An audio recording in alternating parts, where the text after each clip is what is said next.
Hello friends, welcome to Dishu Katere classes. आज मैं आपके लिए हिंदी व्याकरण में से समास का एक विषय लेकर आई हूँ। समास जो है वो कई बच्चों को बहुत ज़्यादा मुश्किल और कठिन लगता है, तो आज मैं आपके लिए एक आसान तरीके से आपको समास समझाऊंगी और आपको इसके साथ साथ कुछ ऐसे ट्रिक्स भी बताऊंगी जिससे आप समास को कभी नहीं भूल पाएंगे और इसके प्रश्न आप आसानी से हल कर पाएंगे। चलिए आप सबसे पहले हम जानते हैं समास। समास होता क्या है? समास हिंदी व्याकरण में समास का शाब्दिक अर्थ छोटा रूप होना होता है। समास को हम छोटा रूप होना होता है। देखिए जैसे कि ये है, जब इसकी परिभाषा क्या होगी? जब दो या दो से अधिक शब्दों से मिलकर जो नया और छोटा शब्द बनता है उसे हम हिंदी व्याकरण में समास कहते हैं। इसका क्या अर्थ हुआ कि कम से कम शब्दों में अधिक से अधिक अर्थ प्रकट किया जाता है, उसे हम समास कहते हैं। समास का अर्थ क्या हुआ? समास का अर्थ क्या निकला कि समास को हम संक्षिप्तीकरण भी कह सकते हैं। ये एक शब्द निर्माण की विधि है। क्या है ये? शब्द निर्माण की विधि, ठीक है। एक तो ये हुआ। दूसरा, हम इसका एक और अर्थ निकल सकता है, संक्षेप, छोटा करना, ठीक है। और हम समास में जो है इसके अंदर इस समास में सबसे पहला क्या होता है? दो पद होते हैं, पूर्व पद और उत्तर पद। पूर्व पद का मतलब होता है कि पहला पद। कौन सा पद? पहला पद। पूर्व पद बाद वाला, ठीक है। तो अब इन दोनों पदों से मिलकर जो नया शब्द बनता है वह क्या कहलाता है? समस्त पद।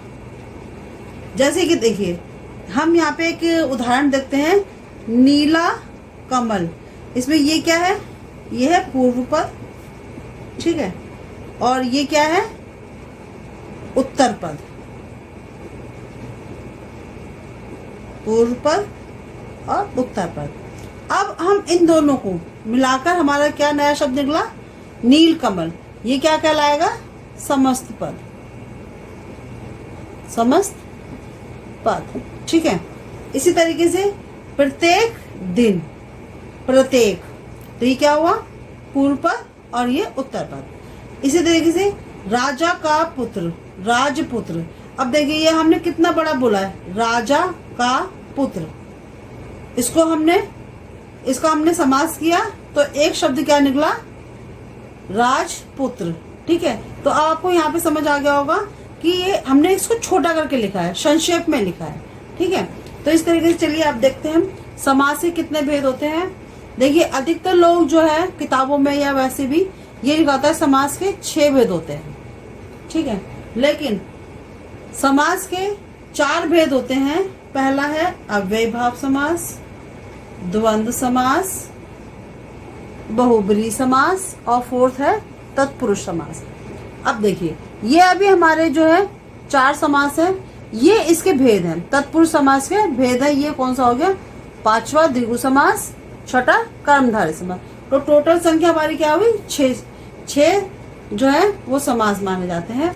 लेकिन असलियत में मेन जो है वो 4 ही है, अव्ययीभाव समास, द्वंद्व समास, बहुब्रीहि समास और तत्पुरुष समास। बाकी ये 2 जो है द्विगु समास और कर्मधारय समास, वो इसके भेद हैं। तो हमारे कुल कितने समास हुए? 6 समास हुए।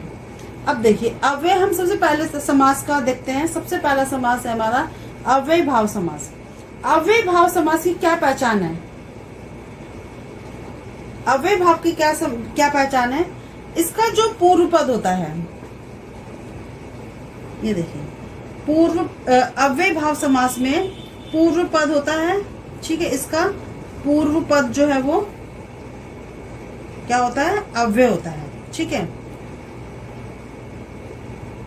पूर्व पद अव्यय शब्द।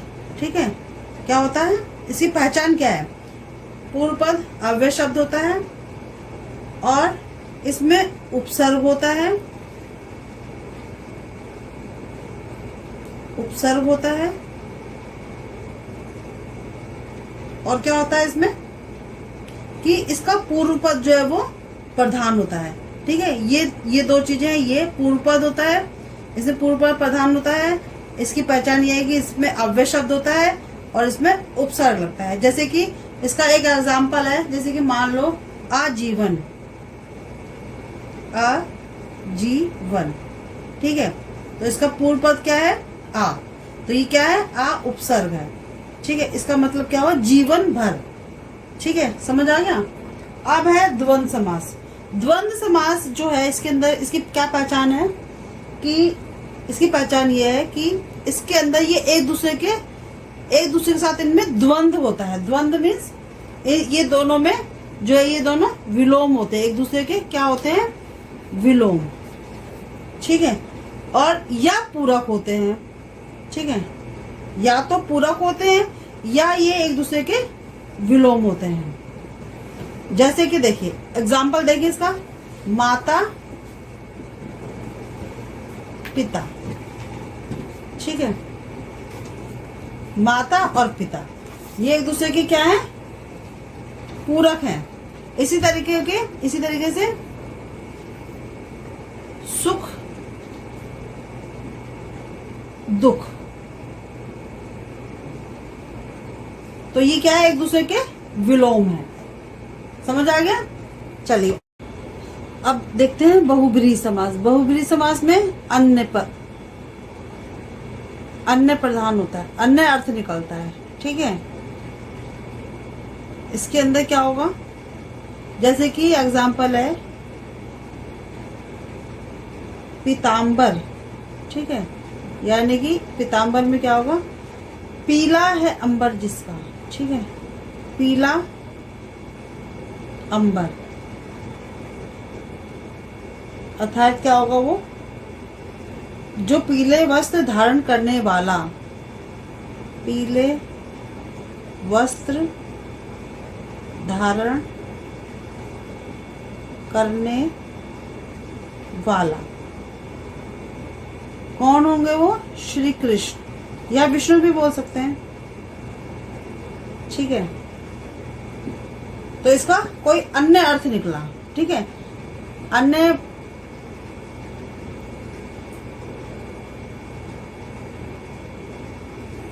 अर्थ। ठीक है, इसके बाद नेक्स्ट है हमारा तत्पुरुष समास। तत्पुरुष समास में देखिए, तत्पुरुष समास में जो है, इसके अंदर उत्तर पद प्रधान होता है। तत्पुरुष में उत्तर पद प्रधान होता है।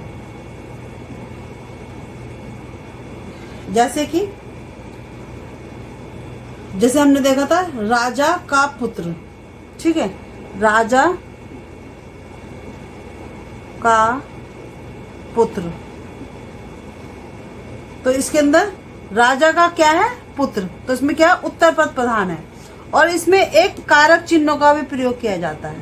ठीक है, कारक चिन्ह,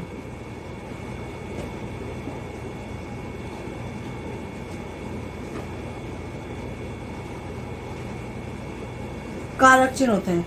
कारक चिन्ह कौन कौन से होते हैं, ये आपको पता होगा, कर्ता ने कर्म को करण से, ये सारे जो है कारक चिन्हों का प्रयोग होता है। जैसे कि का, इसके अंदर क्या प्रयोग किया गया, का, कर्ता ने कर्म को करण से। ठीक है, तो इसके अंदर हमने हमारा कारक चिन्ह का प्रयोग हुआ है। इसके बाद द्विगु समास। द्विगु समास में क्या होता है, इसका पहला पद क्या होता है, संख्यावाची। ठीक है, जैसे कि मान लो पंचवटी, तो इसका क्या होगा, 5 वटों का समूह। ठीक है, इसके बाद नेक्स्ट है कर्मधारय समास। इसके अंदर क्या होता है, इसकी पहचान क्या होती है? इसमें उपमेय, उपमान, ठीक है, विशेषण और विशेष्य, विशेषण और विशेष्य,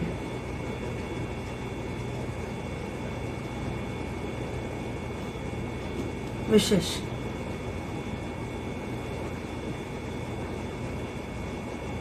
इसके अंदर उपमा की जाती है, किसी के साथ तुलना की जाती है। क्या की जाती है? तुलना की जाती है। जैसे कि चंद्रमुखी, इसका क्या होगा? चंद्रमा के समान मुख वाला।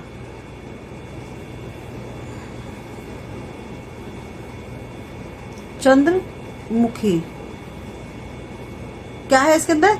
चंद्रमा के समान मुख, चंद्रमा के